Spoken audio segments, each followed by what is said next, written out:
ADGP MR Ajith Kumar RSS നേതാവിനെ കണ്ടതിൽ അന്വേഷണം. DGP നേരിട്ട് അന്വേഷിക്കും.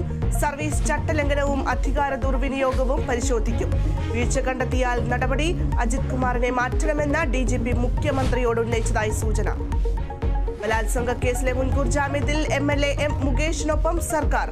മുൻകൂർ ജാമ്യം ലഭിച്ചതിൽ അപ്പീൽ നൽകേണ്ടെന്ന് നിർദ്ദേശം. നീക്കം അന്വേഷണ സംഘം ഹൈക്കോടതിയിൽ അപ്പീൽ നൽകാനിരിക്കെ ഹേമ കമ്മിറ്റി റിപ്പോർട്ടിന്റെ പൂർണ്ണരൂപം സർക്കാർ ഇന്ന് ഹൈക്കോടതിയിൽ സമർപ്പിച്ചേക്കും. തിരുവനന്തപുരം നഗരത്തിൽ ജലവിതരണം പുനരാരംഭിച്ചു. ഐരാണിമുട്ടം, ആറ്റുകാൽ എന്നിവിടങ്ങളിൽ വെള്ളമെത്തി. ഉച്ചയോടെ തലസ്ഥാനത്ത് എല്ലായിടത്തും വെള്ളമെത്തും. കോർപ്പറേഷൻ പരിധിയിലെ വിദ്യാഭ്യാസ സ്ഥാപനങ്ങൾക്ക് ഇന്ന് അവധി.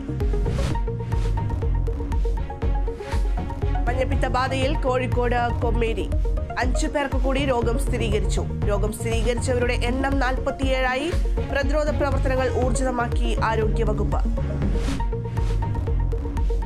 കൊൽക്കത്തയിലെ യുവ ഡോക്ടറുടെ കൊലപാതകത്തിൽ സുപ്രീം കോടതി സ്വമേധയാ എടുത്ത കേസിൽ വാദം തുടരും.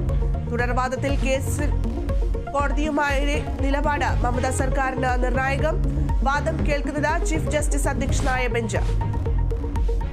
US ഓപ്പൺ പുരുഷ സിംഗിൾസിൽ ജാനിക് സിന്നറിന് നേരിട്ടുള്ള സെറ്റുകൾക്ക് അമേരിക്കയുടെ ടൈലർ ഫ്രിറ്റ്സിനെ തകർത്തു. ഇറ്റാലിയൻ താരത്തിന്റെ 2ാം ഗ്രാൻഡ് സ്ലാം കിരീടം.